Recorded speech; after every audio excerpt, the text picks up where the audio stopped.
नहमदुहु व नसल्ली व नसल्लिम अला रसूलिल करीम अम्मा बाद। अच्छा, सिलसिला चल रहा था हमारा मीरास से मुतल्लिक अहकामात का। तो मीरास से मुतल्लिक आज की जो वीडियो है उसका मेन पर्पस ये है कि मीरास बहुत सारे लोग ऐसे होते हैं जब उनका इंतकाल होता है तो वो हुकूमत के या प्राइवेट इदारों के मुलाजिम होते हैं। तो उस मुलाजमत की सूरत में जो है उनको मुख्तलिफ हुकूम मिलती हैं। अगर हुकूमत के आप मुलाजिम हैं तो उस सूरत में मुलाजमत की सूरत में 6 माह की तनख्वाह जो है यकमुश्त अगर एप्लीकेशन देते हैं तो मिल जाती है। इसी तरह जो है पेंशन की रकम जो है माहाना लग जाती है, बेगम के लिए लग जाती है या माँ के लिए लग जाती है। इसी तरह ग्रेजुएटी की एक रकम दी जाती है, 5 साल हाउस रेंट किसी सूरत में जो है वो दिया जाता है। इसी तरह बेनवलेंट फंड जो है माहाना वो लग जाता है, ग्रुप इंश्योरेंस की रकम जो है वो अदा की जाती है। इसी तरह जो है अप्लाई करने की सूरत में मैरिज ग्रांट जो है वो दिया जाता है और कफन दफन के जो है फंड की भी अरेंजमेंट की जाती है, वो भी मिलता है।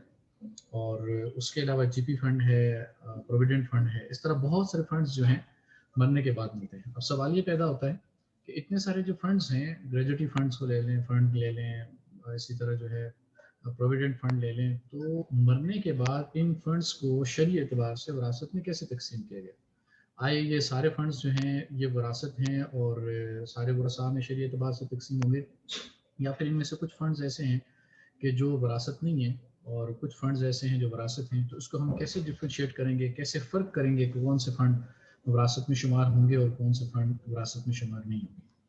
तो उसके लिए आज जो बात की जाएगी, एक प्रिंसिपल जो है वो क्लियर कर दिया जाएगा, एक प्रिंसिपल बता दिया जाएगा, एक उसूल बता दिया जाएगा। उस उसूल की बुनियाद पर आज सिर्फ ग्रेजुएटी की बात की जाएगी और ग्रेजुएटी के बाद फिर नेक्स्ट जो वीडियो है उसके अंदर बाकी फंड्स जो हैं उसके बारे में एक मुख्तसर सी बात करके उसको कंप्लीट किया जाएगा इंशाल्लाह। तो सबसे पहले अगर हम देखें प्रिंसिपल की बात करें तो प्रिंसिपल ये है कि सबसे पहला नुक्ता और बुनियादी पॉइंट ये है कि विरासत में वो चीज़ तकसीम होगी जिसका इंसान जो है ज़िंदगी में मालिक हो।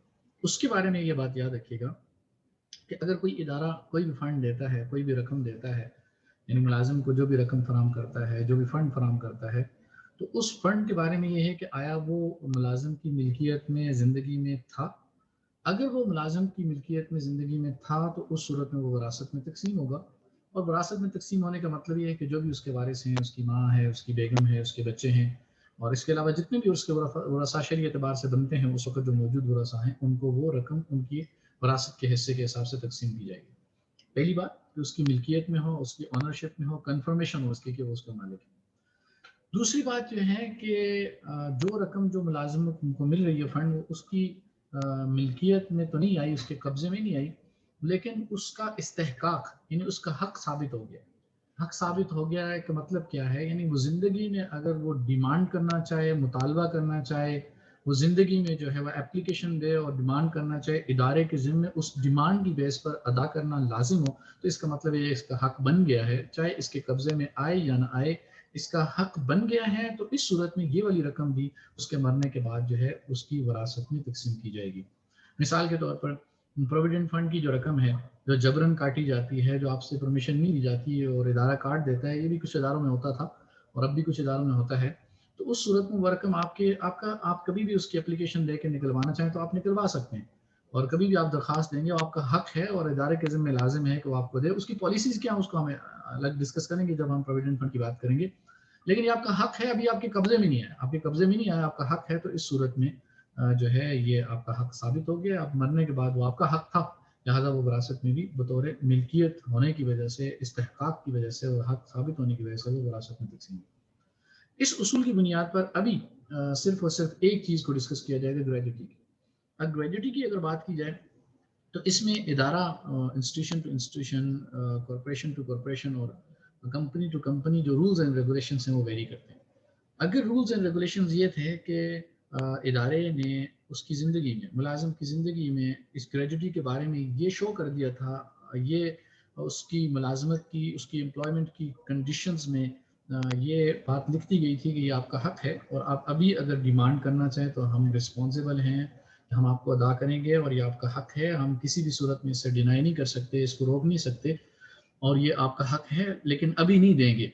और अगर डिमांड करता है तो फिर अदालत के थ्रू वो ले सकता है تو اگر حق ہو گیا، ثابت ہو گیا، تو اس صورت میں اب یہ گریجوٹی کی جو رقم ہے ان ٹرمز اینڈ کنڈیشنز کے اکارڈنگ جو ہے وہ وراثت میں تقسیم ہوگی. وراثت میں تقسیم ہونے کا مطلب میں بھی بتا بھی چکا کہ اس کے جو ورثاء ہیں، اس کی بیگم ہے، اس کے بچے ہیں، بیٹیاں ہیں، اس کی امی ہیں، اس کے ابو ہیں، ان سب کو ان کے شرعی حصے کے اعتبار سے جو ان کو تقسیم کیا جائے گا، ان کو دیا جائے گا.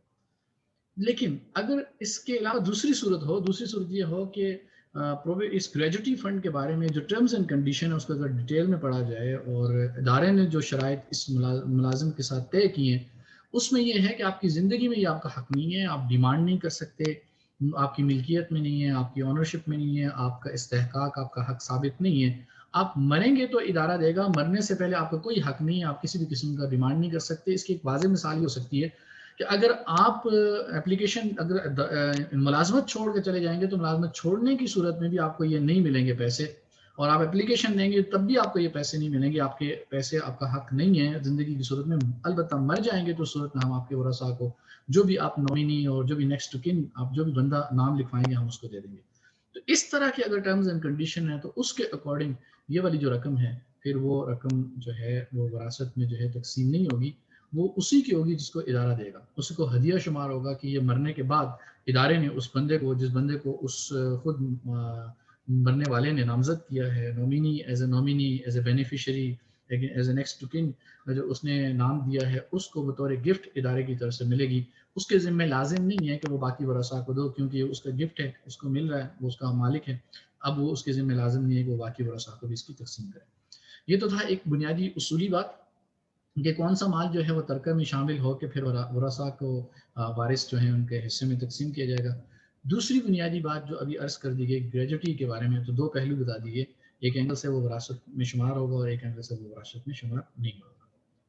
جزاکم اللہ خیر. السلام علیکم ورحمۃ اللہ وبرکاتہ.